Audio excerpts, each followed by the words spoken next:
독자에게 보내는 편지. 이 책을 펼친 당시는 지금 서양 문학 역사상 가장 오래되고 가장 잔혹한 전설 속으로 발을 내디뎠습니다. 영문학 최고의 서사시로 불리는 베이어울프. 수천 년 전 차갑고 거친 북유럽의 바다를 배경으로 쓰인 이 이야기는 흔해 빠진 낡은 고전문학이 아닙니다.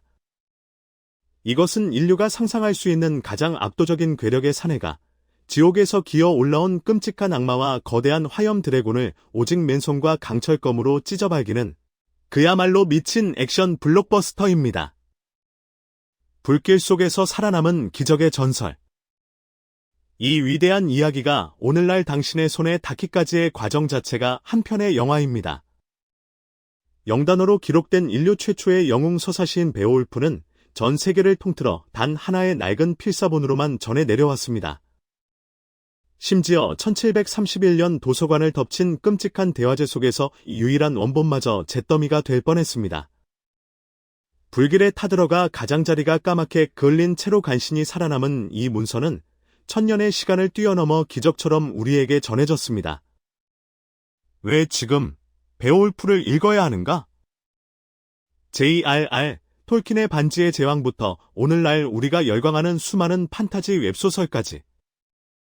검과 마법, 압도적인 영웅과 거대한 드래곤이 등장하는 모든 현대 판타지의 뿌리가 바로 이 베오울프에 있습니다. 당신은 지금 단순한 고전을 읽는 것이 아닙니다. 인류 역사상 최초로 먼치킨, 압도적인 강자, 영웅이 탄생하고 위대한 판타지 장르가 시작된 그 폭발적인 기원을 직접 목격하는 것입니다.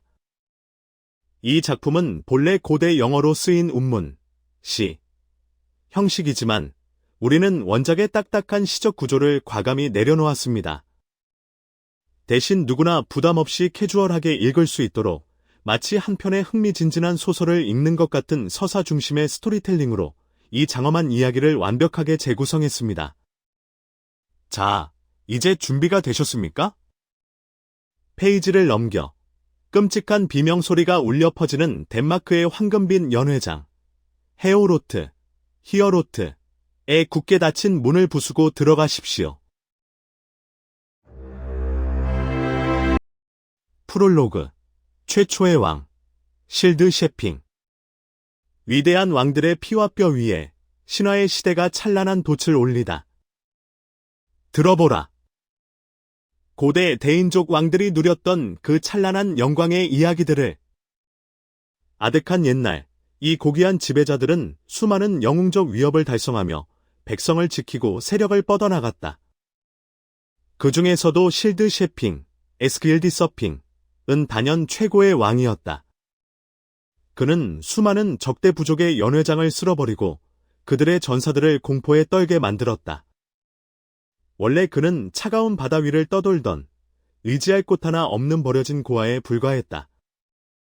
하지만 그는 초년의 비참함을 이겨내고 하늘 아래 가장 강인한 존재로 성장해 엄청난 명예를 거머쥐었다. 마침내 바다 건너 모든 이웃 부족이 그에게 무릎을 꿇고 황금을 바쳐야만 했다.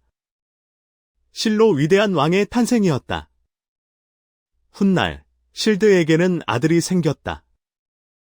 오랫동안 지도자 없이 고통받던 대인족을 위로하기 위해 신이 내려준 아이였다. 생명의 주관자는 이 소년에게 세상 그 무엇과도 바꿀 수 없는 커다란 영광을 허락했다. 아이의 이름은 비아우. 그의 명성은 북방의 광활한 대지 너머로 빠르게 퍼져나갔다. 당시 젊은 왕자라면 응당 아버지가 살아계실 때부터 후하게 황금과 선물을 베풀어야 했다. 베오의 이런 아낌없는 관대함은 전쟁이 터졌을 때 그의 곁에서 함께 피 흘리며 싸워줄 충성스러운 전사들을 끌어모았다. 전사들의 존경과 절대적인 충성을 얻는 유일한 방법은 바로 베푸는 것뿐이니까? 때가 이르러 아직 강건하고 모두에게 사랑받는 통치자였을 때 실드는 마침내 눈을 감았다. 그는 신의 품으로 돌아가 영원한 안식에 들었다. 살아생전 그가 남긴 유언대로 그의 최측근들은 왕의 시신을 바닷가로 운구했다. 얼어붙은 항구에는 날렵하게 휘어진 선수를 자랑하는 배 한 척이 출항을 기다리고 있었다. 오직 영웅만을 위한 배였다. 전사들은 이 위대하고 관대했던 왕을 배 한가운데 돛대 바로 옆에 고이 눕혔다. 그리고 먼 이국 땅에서 가져온 눈부신 보물들과 아름다운 갑옷, 날카로운 무기들로 왕의 주변을 가득 채웠다. 그 장례선보다 더 장엄하고 아름다운 배를 본 사람은 아무도 없으리라. 배는 번쩍이는 검과 튼튼한 갑옷, 온갖 전투 장비로 넘쳐났다. 깊고 어두운 바다로 떠나는 왕과 함께하기 위해 그의 가슴 위에는 엄청난 양의 보물이 쌓였다. 그가 아무것도 모르는 갓난아이였을 때, 그저 파도에 몸을 맡긴 채 홀로 버려졌을 때 받았던 것만큼이나 많은 보물을 사람들은 그에게 바쳤다. 전사들은 왕의 머리 위로 찬란한 황금 깃발을 높이 매달아 바람에 펄럭이게 했다. 이윽고 그들은 배를 검은 바다의 조류에 실어 보냈다. 멀어져 가는 배를 바라보는 사람들의 마음은 걷잡을 수 없는 슬픔으로 무너져 내렸다. 세상에서 가장 지혜로운 현자도, 가장 용맹한 전사조차도 그 배가 마침내 어디에 닿았는지 아는 이는 아무도 없다.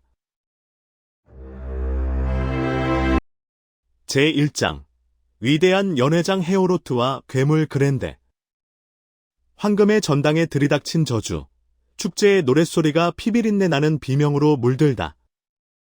세월이 흘러 대인족의 배우는 아버지 실드가 세상을 떠난 후 왕좌에 올라 백성들의 열렬한 사랑을 받으며 다스렸다. 훗날 베오에게는 하프데인이라는 아들이 태어났다. 그는 맹렬한 전사이자 지혜로운 통치자로 성장했고 평생토록 이 행복한 왕국을 평화롭게 이끌었다. 하프데인에게는 4명의 자녀가 있었다. 헤오로가르, 히어라거, 흐로스가르, 흐라스가어, 선량한 할가, 헬거 더 굿, 그리고 스웨덴의 오넬라, 원일러, 왕과 결혼한 딸이었다. 그 중에서도 흐로스가르는 눈부신 승리와 영광을 거머쥔 전설적인 전쟁 영웅이 되었다. 충성스러운 전사들은 기꺼이 그의 명령에 복종했고 그를 따르는 젊은 투사들의 무리는 어느새 막강한 대군으로 성장했다. 마침내 흐로스가르는 결심했다. 인간의 손으로 지어진 그 어떤 궁전보다 더 거대하고 웅장한 역사상 가장 완벽한 연회장을 건설하겠다고.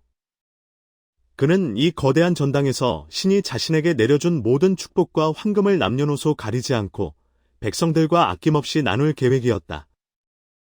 단, 왕국의 공공토지와 백성들의 목숨만은 예외였다. 그는 전 세계 부족들에게 명령을 내려 이 위대한 전당을 화려하게 장식하도록 했다. 마침내 압도적인 위용을 자랑하는 연회장이 완성되었고 흐로스가르는 이곳을 히어로트라고 명명했다.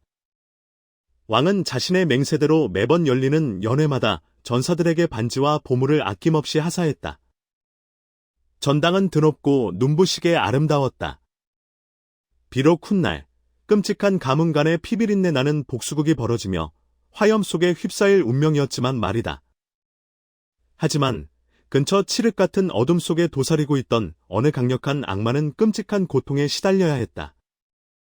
매일같이 연회장에서 울려 퍼지는 왁자지껄한 웃음소리와 기쁨의 함성은 괴물의 신경을 날카롭게 긁어댔다. 수금소리와 시인들의 청아한 노랫소리도 끊이지 않았다. 시인들은 전능하신 신이 어떻게 세상을 창조하고 눈부신 평원을 만들고 그 주위를 맑은 물로 둘러쌌는지 노래했다. 또 신이 어떻게 태양과 달을 띄워 세상 모든 생명체를 비추게 했는지 찬양했다. 지옥에서 기어나온 악마가 그들을 덮치기 전까지 왕의 전사들은 더할 나위 없는 행복을 누렸다. 이 잔혹한 괴물의 이름은 바로 그랜데이었다. 왕국의 변방을 맴돌며 외로운 황무지와 늪지대, 버려진 땅을 지배하는 끔찍하고 흉측한 존재였다. 그랜델은 신의 저주를 받은 케인의 후예였기에 다른 흉측한 괴물들과 함께 어둠 속을 시궁창처럼 뒹굴며 살아갔다. 카인이 동생 아벨을 살해했을 때 신은 그를 인류에게서 영원히 추방해버렸다. 세상의 모든 괴물과 악령, 거인과 어둠의 정령들은 바로 이 카인에게서 비롯되었고 그들은 마침내 신의 손에 파멸할 때까지 끊임없이 신에게 대항했다. 제2장 그렌델의 공포와 흐로스가르 왕의 비애. 절망에 빠진 대인족, 피눈물을 흘리며 구원의 손길을 기다리다. 어느 깊은 밤, 그렌델은 밤새도록 술을 퍼마신 대인족 전사들이 어떻게 지내고 있는지 염탐하기 위해 거대한 연회장으로 향했다. 그곳에는 닥쳐올 위험과 인간의 끔찍한 비극은 꿈에도 모른 채 세상 모르고 골아떨어진 고귀한 전사들이 있었다. 굶주림과 분노에 미쳐 날뛰던 악마는 지체 없이 덮쳤다. 그렌델은 야만적이고 잔혹했다. 단숨에 30명의 전사들을 침대에서 끌어내 찢어 죽이고는 그 끔찍한 전리품들을 챙겨 늪지대에 있는 자신의 어두운 소굴로 득이양양하게 달려갔다. 동이 트고 나서야 살아남은 전사들은 눈을 떴고 그렌델이 저지른 끔찍한 참상을 마주했다. 연회의 기쁨은 찢어지는 듯한 통곡과 깊은 절망으로 뒤바뀌었다. 그들의 위대한 왕 흐로스가르는 참담한 슬픔 속에 주저앉고 말았다. 강인했던 지도자조차 저주받은 악마가 남긴 소름 끼치는 핏자국 앞에서 잃어버린 부하들을 생각하며 고통에 몸부림쳤다. 이 싸움은 너무도 벅찼고 끔찍하게 역겨웠으며 끝이 보이지 않았다. 그렌델이 다시 돌아와 더 많은 피를 흩뿌리기까지는 단 하룻밤이면 충분했다. 뼛속까지 사악한 이 괴물은 자신이 저지른 학살의 단 한 줌의 죄책감도 느끼지 않았다. 머지않아 사람들은 연회장을 버리고 최대한 멀리 떨어진 곳에서 잠을 청하기 시작했다. 괴물에 끓어오르는 증오가 모두에게 뚜렷해진 이상 살아남은 자들은 목숨을 부지하기 위해 헤오로트에서 무조건 멀리 도망치는 수밖에 없었다. 그렇게 그렌델의 지배가 시작되었다. 이 불공평하고 압도적인 사륙극은 아름다웠던 연회장이 텅 빌 때까지 계속되었다. 대인족의 왕 흐로스가르는 장장 12년이라는 끔찍한 세월 동안 끝없는 비통함과 절망을 씹어 삼켜야 했다. 머지않아 이 비극적인 이야기는 세상 곳곳으로 퍼져나갔다. 사람들은 그렌델이 흐로스가르를 상대로 계절이 바뀌도록 멈추지 않는 증오의 전쟁을 벌이고 있다고 노래했다. 괴물은 대인족과 평화협정을 맺을 생각도, 사륙을 멈출 생각도 없었고, 피해 대가로 보상금을 받을 생각조차 없었다. 그 누구도 이 악마의 손에서 공정한 거래를 기대할 수 없었다. 이 끔찍한 괴물은 마치 죽음에 짙은 그림자처럼 남녀노소를 가리지 않고 사냥했다. 밤마다 그는 안개 낀 황무지를 지배했고 어둠 속에서 이런 악마들이 어디로 떠도는지 아는 자는 아무도 없었다. 인류의 적 그렌델은 수많은 끔찍한 범죄와 모욕을 저질렀다. 칠흑 같은 밤이면 그는 텅 빈 채 남겨진 눈부신 헤오로트 연회장 안을 배회했다. 하지만 그렌델은 결코 왕의 신성한 옥자에는 손을 댈 수 없었고 신의 사랑 또한 영원히 느낄 수 없었다. 철저하게 저주받은 존재였기 때문이다. 흐로스가르에게 이 시기는 뼈를 깎는 고통과 비통함의 연속이었다. 귀족들은 끊임없이 회의를 열고 이 끔찍한 악몽에서 벗어날 방법을 찾고자 발버둥 쳤다. 절망에 빠진 나머지 그들은 이교도의 제단에서 기도하며 옛 신들에게 구원을 구걸하기도 했다. 그것이 그들의 관습이었다. 그들은 진정한 창조주, 모든 행위의 심판자, 천상의 주님을 찬양하는 법을 알지 못했기에 그들의 생각은 자연스레 지옥을 향할 수밖에 없었다. 제3장 기트족의 영웅, 베오울프. 폭풍을 뚫고 온 거인들, 기트족의 전사들이 데인의 해안에 닻을 내리다. 하프데인의 아들 흐로스가르는 깊은 절망 속에서 끊임없이 고통받았다. 지혜로운 왕조차도 이 끔찍한 악몽을 끝낼 방법을 찾지 못했다. 백성들이 겪는 고난은 너무나 거대했고 역겨웠으며 지나치게 오래 지속되었다. 대인족 역사상 그들이 마주한 가장 잔혹한 핍박이자 끔찍한 악몽이었다. 한편 아득히 먼 기트족, 기트랜드의 땅에는 베오울프, 베이어울프라는 용맹한 전사가 있었다. 히겔락, 하이즈렉, 왕을 섬기는 충성스러운 전사인 그는 당시 세상에 살아 숨쉬는 자들 중 가장 강력하고 압도적인 힘을 가진 사내였다. 베오울프는 그렌델의 끔찍한 학살극에 대한 소문을 듣게 되었다. 그는 지체 없이 부하들에게 바다를 건널 튼튼한 배를 준비하라고 명령했다. 위대한 대인족의 왕이 자신의 땅을 지켜줄 전사들을 간절히 원하고 있으니 당장 바다를 건너 흐로스가르를 돕겠다고 선언한 것이다. 부족의 지혜로운 장로들은 베올프를 깊이 아꼈고 그가 곁에 남아주기를 바랐지만 감히 그의 굳은 의지를 꺾으려 하지 않았다. 대신 그들은 이 위대한 영웅의 앞길을 축복하며 항해를 인도해줄 길조를 찾아 나섰다.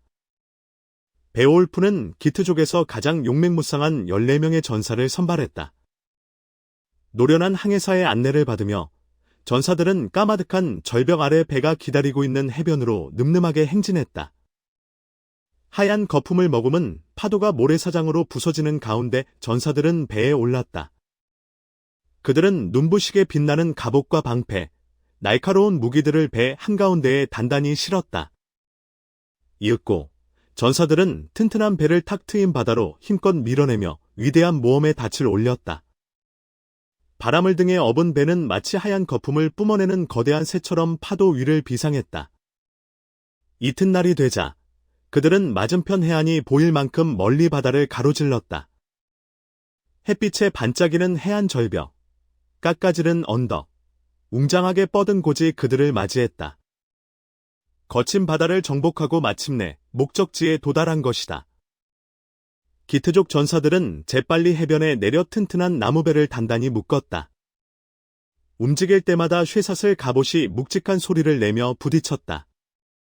그들은 거친 바다를 무사히 건너게 해준 신에게 깊은 감사를 드렸다. 한편 해안 절벽을 감시하는 임무를 맡고 있던 대인족의 해안 경비대장이 언덕 위에서 그들을 발견했다. 빛나는 방패와 무기를 든 낯선 이들이 거침없이 배에서 내리는 모습을 보자 그는 즉시 놈들의 정체를 알아내야 했다. 흐로스가르의 경비대장은 말을 타고 해변으로 내달려 거대한 창을 치켜들고 소리쳤다. 쇠사슬 갑옷과 무기로 무장하고 거대한 배를 타고 바다를 건너온 너희는 대체 누구냐? 나는 적선이 대인족의 땅을 약탈하지 못하도록 바다를 지키는 해안 경비대장이다. 지금까지 그 누구도 이렇게 대놓고 우리 땅에 상륙한 적이 없었다. 게다가 너희는 우리의 암구호도 모르고 통행 허가도 받지 않았다. 그뿐만이 아니다. 땅에 발을 딛고 선 너희의 우두머리, 저 사내보다 더 거대하고 압도적인 전사를 나는 평생 본 적이 없다. 저자는 단순한 경비병 나부랭이가 아니다. 뿜어져 나오는 기백과 얼굴만 봐도 진정한 귀족이라는 걸 알 수 있다. 대인족의 땅에 한 발짝이라도 더 들이기 전에 너희가 첩자가 아니라는 걸 증명해라. 당장 너희 가문과 출신을 밝혀라. 제4장 대인족 해안 경비대장과 베올프의 상륙. 거침없는 영웅의 행보, 위대한 황금 전당에 굳게 닫힌 문을 두드리다. 전사들의 우두머리, 베올프가 직접 입을 열었다. 우리는 히겔락 왕을 섬기는 충성스러운 기트족이다. 내 아버지는 에크세오, 익시오라는 위대한 전사셨다. 아버지는 오랜 세월을 살다 고향에서 눈을 감으셨고 세상의 모든 지혜로운 자들은 여전히 그분의 이름을 기리고 있다. 우리는 대인족의 왕, 위대한 흐로스가르님을 뵙고자 순수한 호의를 품고 이곳에 왔다. 부디 우리가 갈 길을 안내해 주시오. 우리는 왕에게 전할 중대한 메시지가 있으며 당신들에게 숨길 것은 단 하나도 없소. 베올프의 목소리가 묵직하게 해변을 울렸다. 당신은 이 끔찍한 소문이 사실인지 알고 있을 거요. 우리는 정체를 알 수 없는 괴물이 칠흑 같은 밤마다 대인족을 덮쳐 끔찍한 학살과 씻을 수 없는 치욕을 안겨준다는 소식을 들었소. 나는 흐로스가르 왕에게 이 끔찍한 악마를 찢어밟길 방법을 알려주고 싶소. 왕이 이 깊은 고통에서 벗어나 마침내 평안을 찾도록 돕고 싶소. 이대로라면 저 아름다운 연회장이 서 있는 한 왕의 고통은 영원히 끝나지 않을 것이오. 말 위에서 해안 경비대장이 대답했다. 진짜 전사라면 말뿐인 허풍인지 목숨을 건 각오인지 단번에 알아보는 법이지. 좋다. 너희가 우리 대인족의 왕을 돕겠다는 그 맹세를 믿겠다. 당장 무기를 들고 앞장서라. 내가 직접 흐로스가르 왕의 궁정까지 길을 열어주마. 또한 내 부하들에게 명령해 너희의 배를 철통같이 지키도록 하겠다. 너희가 살아서 다시 기트족의 땅으로 돌아가는 그날까지 배에는 흠집 하나 나지 않을 것이다. 너희처럼 엄청난 기백을 뿜어내는 전사라면 이 끔찍한 전투에서도 살아남을 자격이 충분할 테니까.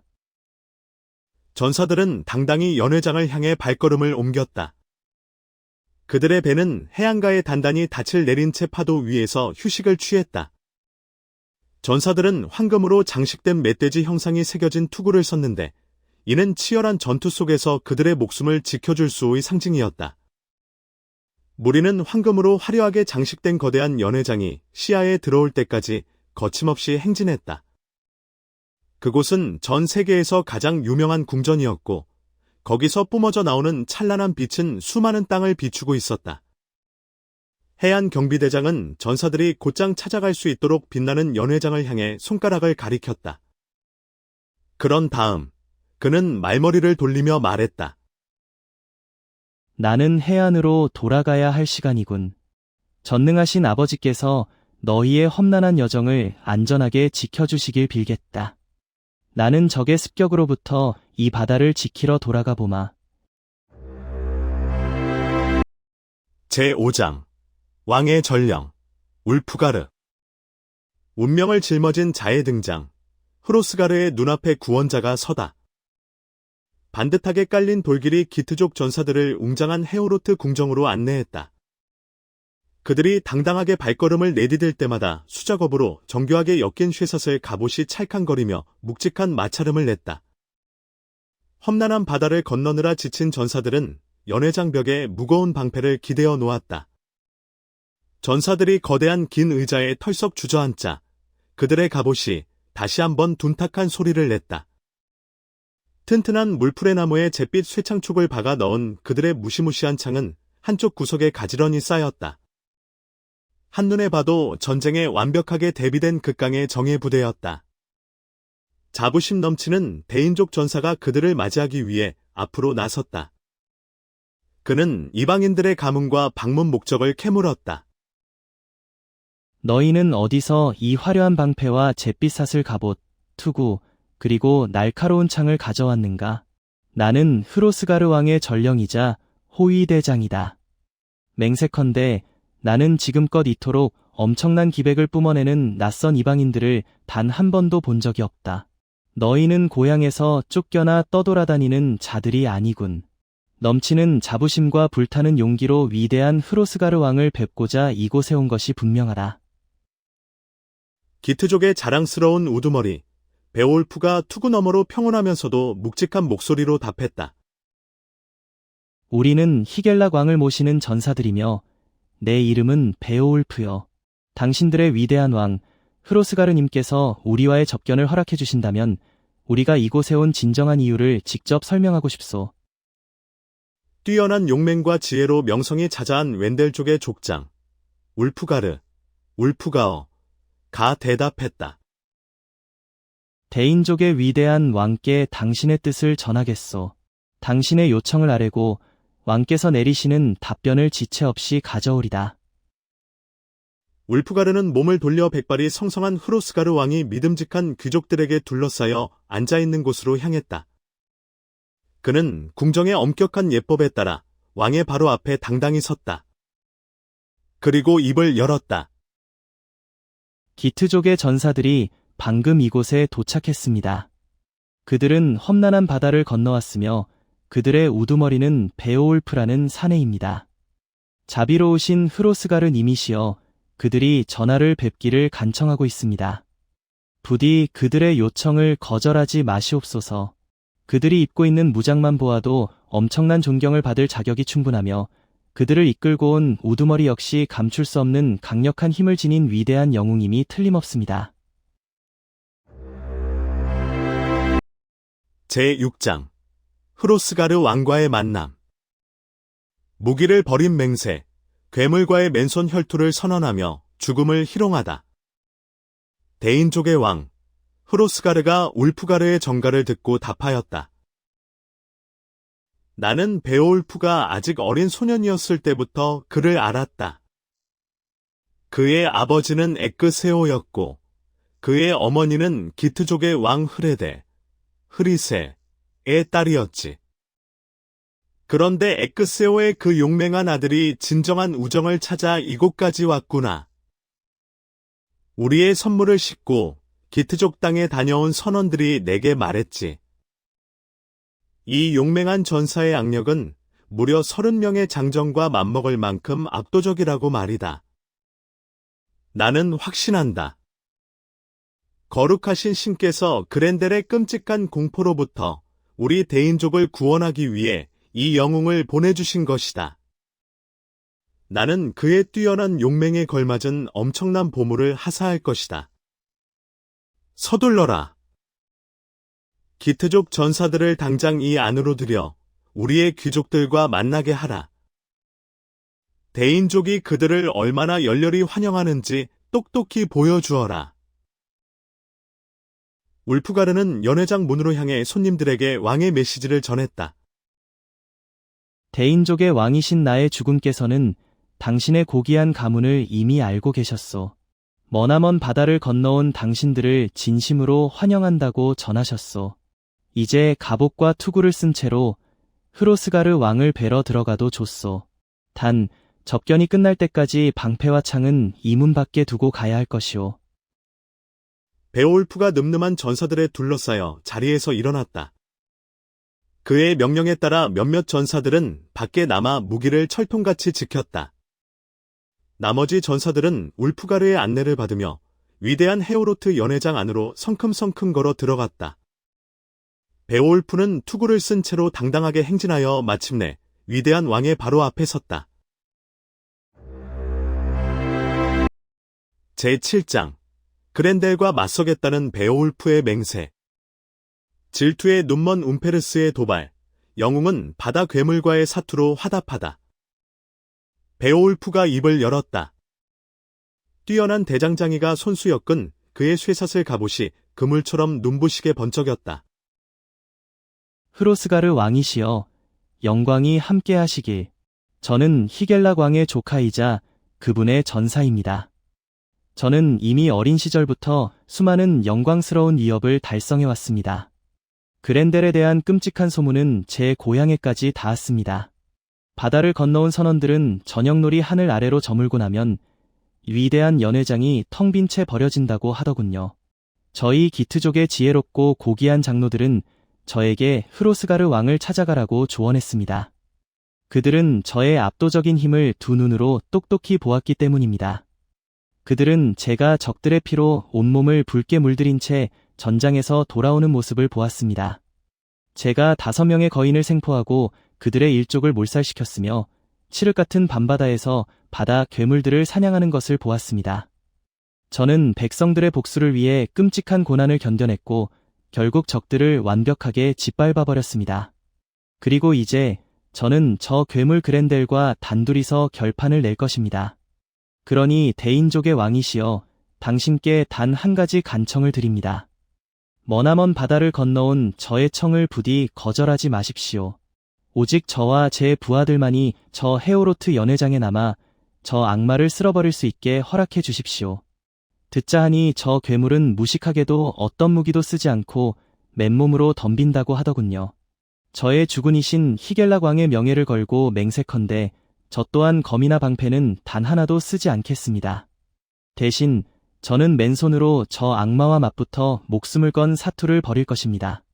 살아남는 자든 죽는 자든 모든 것은 주님의 심판에 맡기겠습니다. 만약 저 괴물이 승리한다면 놈은 당신의 용맹한 전사들을 씹어삼켰던 것처럼 이 연회장에서 제 기트족 전사들마저 무자비하게 집어삼킬 것입니다. 만약 제가 죽는다면 제 장례는 치르지 않으셔도 됩니다. 그 괴물이 피투성이가 된 제 시신을 늪지대 소굴로 질질 끌고 가 그 외로운 안식처에서 자비 없이 뜯어먹고 온통 피로 물들일 테니까요. 제 무덤 따위는 걱정하실 필요조차 없습니다. 하지만 만약 제가 이 치열한 전투에서 쓰러진다면 제 쇠사슬 갑옷만큼은 히겔락 왕께 돌려보내 주십시오. 그것은 전설적인 대장장이 벨란드가 직접 두드려 만든 흐레델 왕의 훌륭한 갑옷입니다. 운명은 늘 그래왔듯 결국 자신이 가야 할 길을 갈 것입니다. 제8장 흐로스가르의 과거와 헤오로트의 연회. 거센 파도 속의 피보라 9마리의 바다 괴물을 찢어발긴 전설을 읽다. 흐로스가르 왕이 대답했다. 나의 법 베오울프여, 그대는 우리를 지키기 위해 그리고 순수한 호의로 우리를 찾아왔구나. 그대의 가문과 나의 가문은 깊은 인연을 맺고 있지. 오래전 그대의 아버지 에크스요가 윌핑, 월핑, 부족의 헤아돌라프, 히솔러프를 죽였을 때 그 일로 엄청난 피해 복수극이 시작될 뻔했다. 기트족은 끔찍한 전쟁이 두려워 그대의 아버지를 숨겨주지 못했고 결국 그는 거친 파도를 넘어 우리 대인족에게 도움을 청하러 왔단다. 그때 나는 막 대인족을 다스리기 시작한 젊은 왕이었다. 나보다 훨씬 뛰어났던 나의 형, 헤오로가르가 세상을 떠난 직후였지. 나는 그대의 아버지를 노리는 피해 복수를 끝내고 그를 구하기 위해 바다 건너 윌핑 부족에게 막대한 보물을 보냈다. 그에 대한 보답으로 그대의 아버지는 나에게 충성을 맹세했지.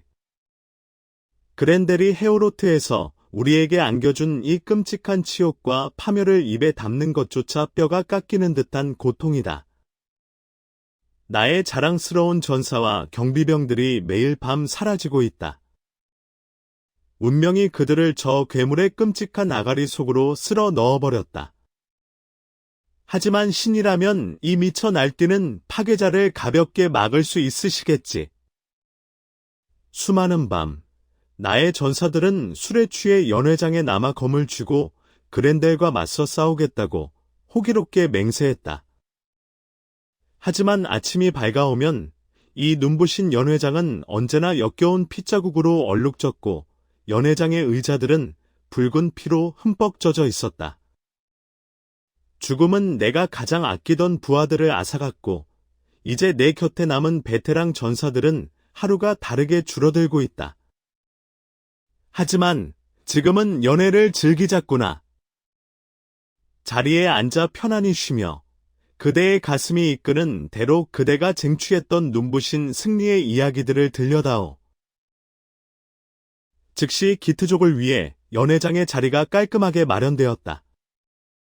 용맹한 전사들은 자신의 강인함을 자랑스러워하며 자리에 앉았다.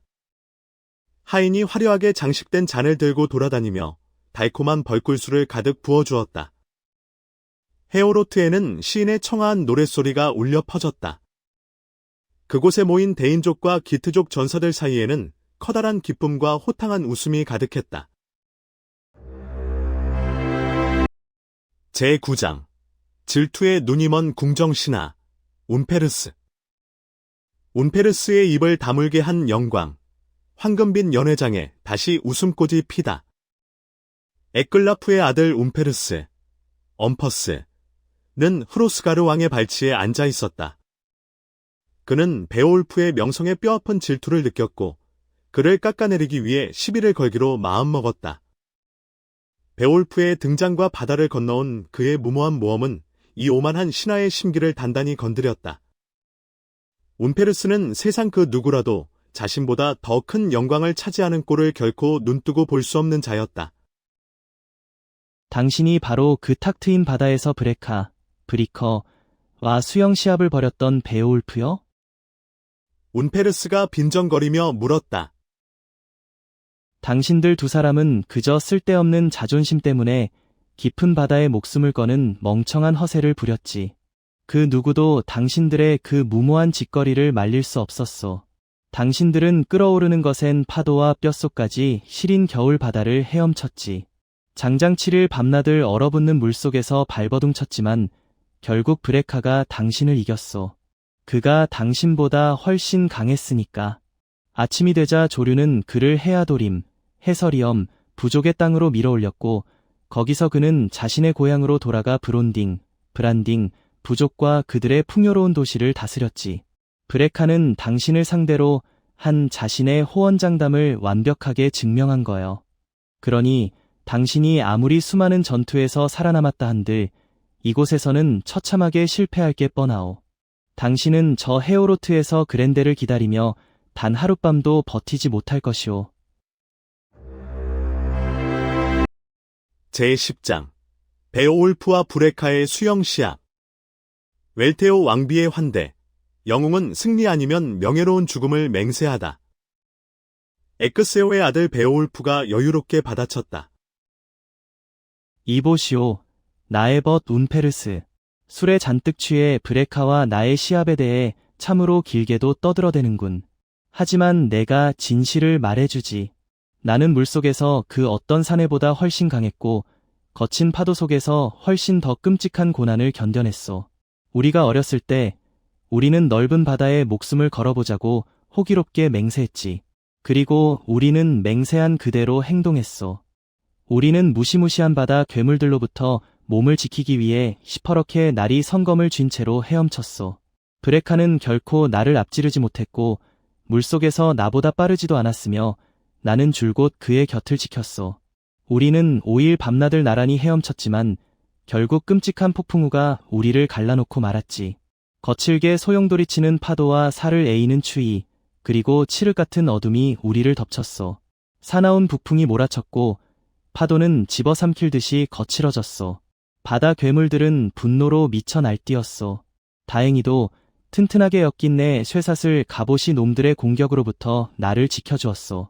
치명적인 맹수 하나가 나를 꽉 움켜쥔 채 깊은 바다 밑바닥으로 끌고 들어갔지.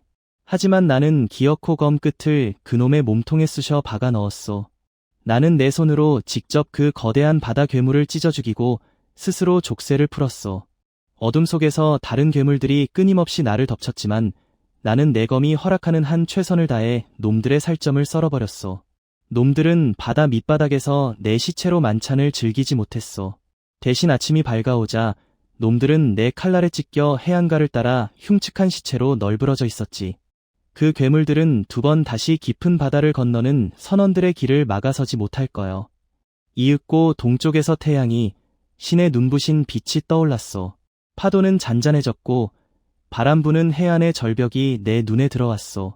운명은 용기가 굳건하다면 아직 죽을 운명이 아닌 자를 종종 구원하는 법이지. 그 끔찍한 사투 속에서 나는 9마리의 바다 괴물을 검으로 베어 넘겼소. 나는 하늘 아래 그보다 더 처절한 야간 전투나 바다에서 그보다 더 끔찍한 위험에 처한 사내에 대해 들어본 적이 없소. 완전히 기진맥진하긴 했지만 나는 기어코 목숨을 부지하고 살아남았소. 그리고 마침내 조류는 나를 핀족, 애 땅으로 밀어 올렸소. 운페르스, 나는 당신이 그런 소름 끼치는 혈투를 벌였다는 이야기를 단 한 번도 들어본 적이 없소. 당신도 브레카도 실전에서 그토록 무모하고 대담한 짓을 해본 적이 없지. 내가 굳이 허풍을 떨려는 건 아니오만 진실을 말하자면 당신은 당신의 친형제, 가장 가까운 핏줄을 자기 손으로 살해한 자가 아니오. 그 끔찍한 죄악 때문에 당신이 스스로 아무리 똑똑하다고 믿든 간에 당신은 지옥에서 영원히 고통받을 거요. 내가 진짜 진실을 말해주지, 운페르스. 만약 당신이 입으로 떠드는 것만큼 실전에서도 맹렬한 전사였다면 저 그랜델이 당신의 왕에게 이토록 끔찍한 공포와 치욕을 안겨주지는 못했을 거요. 하지만 그랜델은 대인족이나 당신들의 무기 따위는 눈꼽만큼도 두려워할 필요가 없다는 걸 이미 깨달았소. 놈은 그저 제멋대로 대인족을 도살하고 뜯어먹으며 그 어떤 반격조차 기대하지 않고 짓밟아버릴 뿐이지. 하지만 아주 머지않아 내가 직접 그놈에게 기트족의 압도적인 힘과 진정한 용기가 무엇인지 똑똑히 보여줄 것이오. 그 사투가 끝나고 눈부신 아침해가 다시 떠오르면 이곳에 들어오길 원하는 자는 누구든 다시 평화롭게 이 연회장을 거닐게 될 거요. 제11장 웰테오, 윌시오, 왕비와 야간 경계. 밤이 내린 헤오로트, 전사들은 다가올 핏빛 사냥을 기다리며 숨을 죽이다. 연회장은 유쾌한 대화와 호탕한 웃음소리로 가득 찼다. 그때 흐로스가르의 왕비 웰테오가 우아한 자태로 걸어 나왔다. 황금으로 화려하게 치장한 그녀는 궁정의 고귀한 예법에 따라 연회장에 모인 사내들에게 인사를 건넸다. 고귀한 왕비는 가장 먼저 남편인 흐로스가르 왕에게 술잔을 올리며 백성들이 그를 얼마나 열렬히 사랑하는지 상기시키고 그의 앞날에 기쁨이 가득하기를 기원했다. 승리한 왕은 기쁜 마음으로 잔을 비우며 연회를 한껏 즐겼다.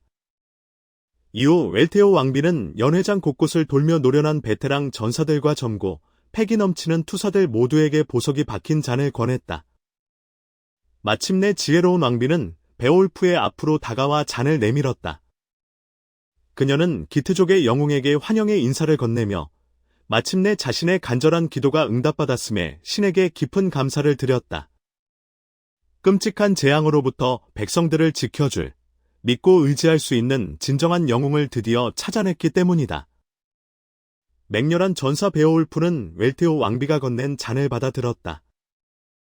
당장이라도 전투에 뛰어들고 싶은 투지로 끓어오르는 그가 쩌렁쩌렁한 목소리로 선언했다.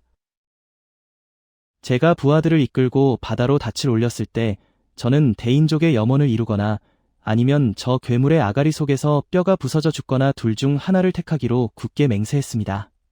저는 오늘 밤 이 연회장에서 영웅으로서 저의 압도적인 힘을 증명하거나 아니면 처참하게 죽음을 맞이할 것입니다.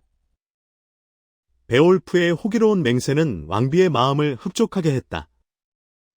황금비드로 빛나는 그녀는 발걸음을 돌려 남편인 왕의 곁에 가앉았다. 연회장은 다시 한번 전사들의 호기로운 외침으로 가득 찼고 모두가 기쁨에 취했다. 하지만 곧 흐로스가르 왕은 밤을 맞이할 시간이 되었다고 판단했다. 해가 지고 구름 아래로 칠흑 같은 어둠이 깔리면 저주받은 괴물 그렌델이 거대한 연회장을 덮치려 기어 나올 것이라는 사실을 그는 너무나도 잘 알고 있었다. 전사들이 모두 자리에서 일어났다.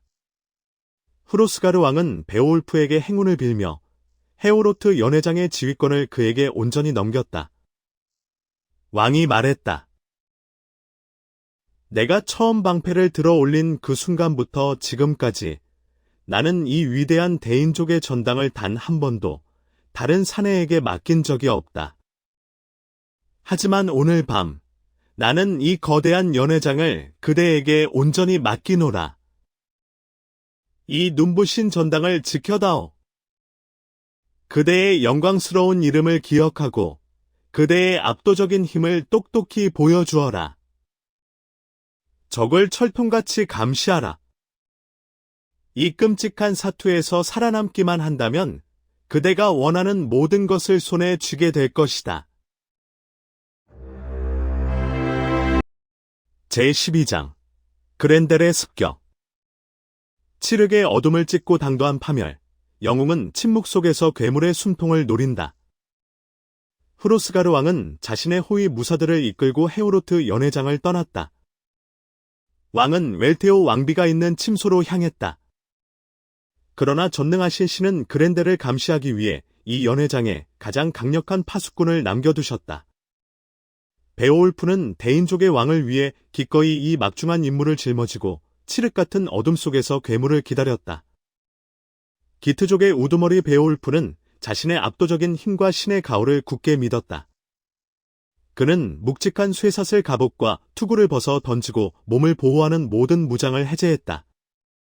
그리고 최고급 강철로 벼려낸 화려한 것마저 부하에게 넘기며 무기를 잘 지키라고 명령했다.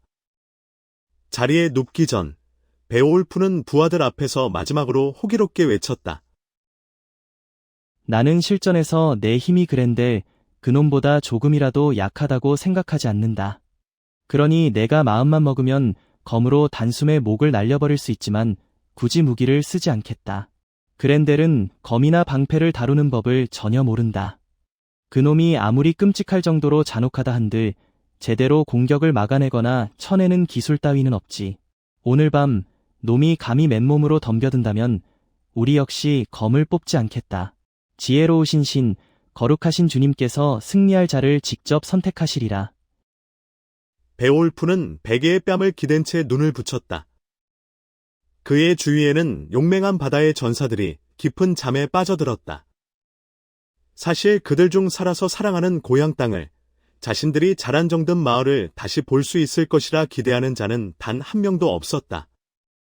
이 저주받은 연회장에서 끔찍한 죽음의 신이 얼마나 많은 대인족 전사들을 피투성이로 쓸어갔는지 그들은 너무나도 잘 알고 있었다. 하지만 신은 기트족을 위해 승리의 운명을 엮고 계셨고 그들에게 위안과 구원의 손길을 내밀고 계셨다.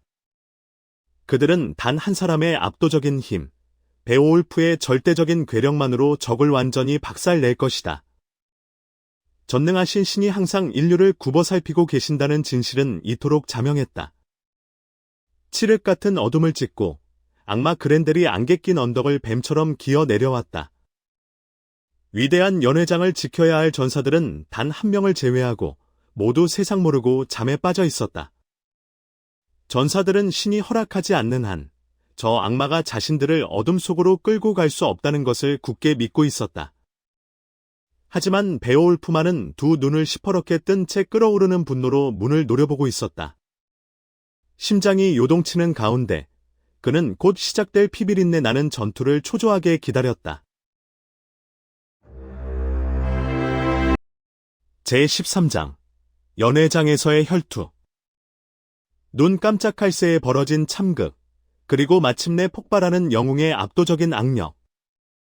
그렌델은 신의 끔찍한 분노를 짊어진 채 안개 낀 절벽 아래 늪지대에서 걸어 나왔다. 사악한 괴물은 거대한 연회장에서 사냥감을 움켜쥐고 찢어 죽일 생각에 들떠 있었다. 구름을 뚫고 걸어온 놈의 눈에 마침내 칠흑 같은 어둠 속에서 번쩍이는 인간들의 황금빛 보금자리, 헤오로트가 들어왔다. 그가 흐로스가르의 집을 덮친 것은 이번이 처음은 아니었다. 하지만 단언컨대 그의 평생을 통틀어 오늘 밤처럼 지독한 불운과 절망적일 정도로 강력한 파수꾼을 마주한 적은 결코 없었다. 기쁨이라곤 모르는 이 흉측한 생명체가 건물에 다다랐다. 놈이 손을 대자마자 무쇠띠로 단단하게 보강된 문이 쾅하고 부서져 내렸다. 사악한 분노에 휩싸인 그렌델은 연회장의 입구를 갈기갈기 찢어 발겼다. 곧바로 악마가 정교하게 장식된 바닥 위로 쿵쾅거리며 분노의 찬걸음을 내디뎠다. 놈의 두 눈에서는 지옥의 불길처럼 소름 끼치는 빛이 번뜩였다. 연회장 안에는 수많은 영웅들과 한자리에 모인 전사들이 무방비 상태로 골아떨어져 있었다. 그렌델은 속으로 낄낄대며 비릿한 미소를 지었다.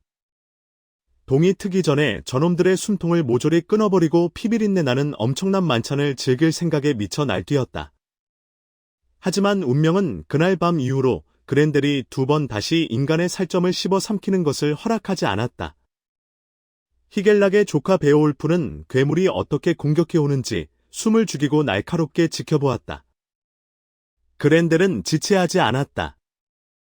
놈은 눈 깜짝할 새에 잠든 전사를 낚아채어 산채로 몸뚱이를 갈기갈기 찢어 발겼다.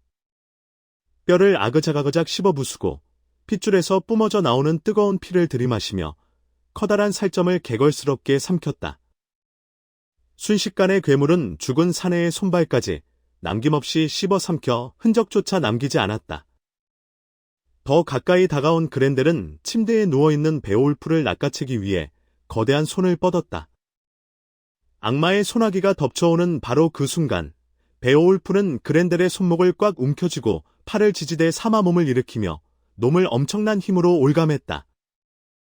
괴물은 베오울프의 끔찍한 악력을 느끼자마자 세상에 이렇게 무지막지한 힘을 가진 사내는 단 한 번도 본 적이 없다는 사실을 깨달았다.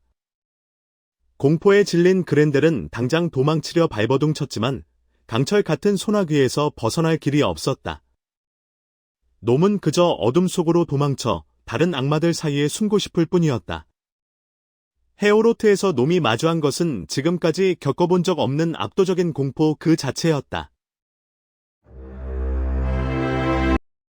제14장 승리와 찢겨나간 그렌델의 팔. 부서지는 연회장, 찢겨나가는 괴물의 비명소리가 어둠을 갈기갈기 가르다. 그 순간 베오울프는 저녁 연회에서 호기롭게 뱉었던 맹세를 떠올렸다. 그는 똑바로 일어서서 괴물의 팔을 초인적인 힘으로 꽉 움켜쥐었다. 끔찍한 압력에 그렌델의 손가락뼈가 우두둑 부러져 나갔다. 거인은 필사적으로 뒤로 물러서려 했지만 영웅은 놈을 더 바짝 몰아붙이며 오가맨 소나기를 절대 풀지 않았다. 괴물은 자신의 팔이 끔찍한 아귀에 물렸다는 것을 깨닫고는 당장 소굴인 늪지대로 도망치고 싶어 발악했다. 파괴자 그렌델이 헤오로트를 향해 내디뎠던 발걸음은 놈의 인생에서 가장 끔찍한 재앙이었다. 격렬한 사투의 소음이 연회장 전체를 뒤흔들었다. 살아남은 대인족과 용맹한 전사들은 엄청난 공포에 휩싸였다. 2명의 맹렬한 투사들은 분노로 미쳐 날뛰었고 거대한 건물이 뿌리째 흔들렸다.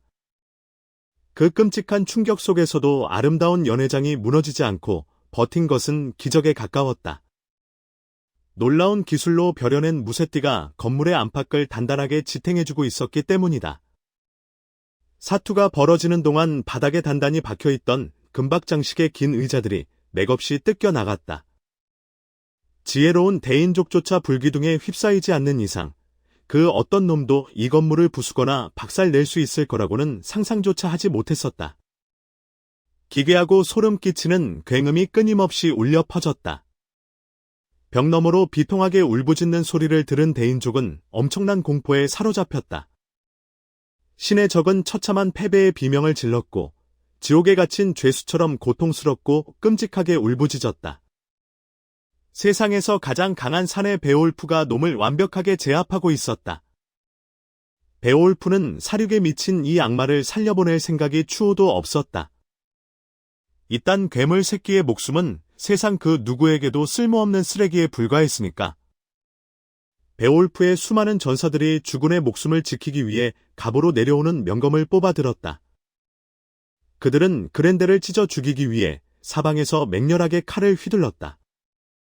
하지만 그들은 끔찍한 진실을 알지 못했다.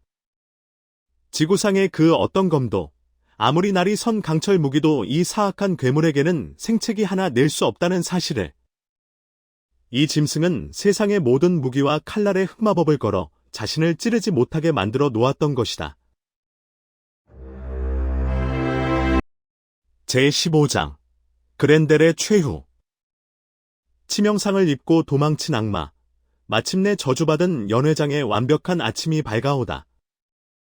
그랜델의 처참한 최후는 이미 확정되어 있었고 놈의 사악한 영혼은 곧장 지옥으로 처박힐 운명이었다. 인류를 상대로 수많은 끔찍한 학살을 저지르고 신에게 반기를 들었던 괴물은 마침내 자신의 몸뚱어리가 뜻대로 움직이지 않는다는 끔찍한 사실을 깨달았다. 베오울프는 놈의 팔을 무지막지하게 쥐어짰고 두 존재는 서로를 향해 죽일 듯한 살해를 뿜어냈다. 마침내 끔찍한 괴물에게 치명적인 상처가 벌어졌다. 놈의 어깨가 쩌적하고 무시무시하게 찢어지더니 핏줄과 힘줄이 터져나가고 뼈가 끔찍한 소리를 내며 부러져 버렸다.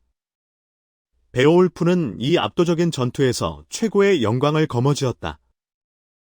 피를 철철 흘리며 죽어가는 그랜델은 비참한 소굴을 향해 늪지대 비탈길로 도망칠 수밖에 없었다.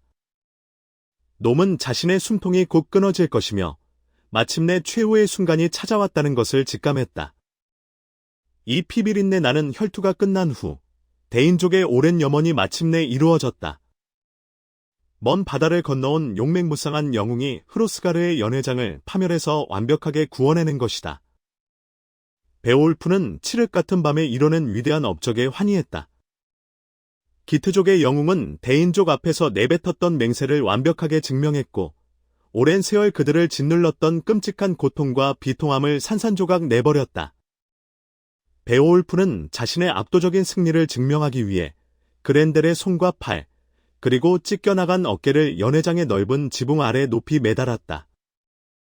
모두가 똑똑히 볼 수 있도록 악마의 거대한 핏빛 발톱을 그곳에 박아 넣은 것이다.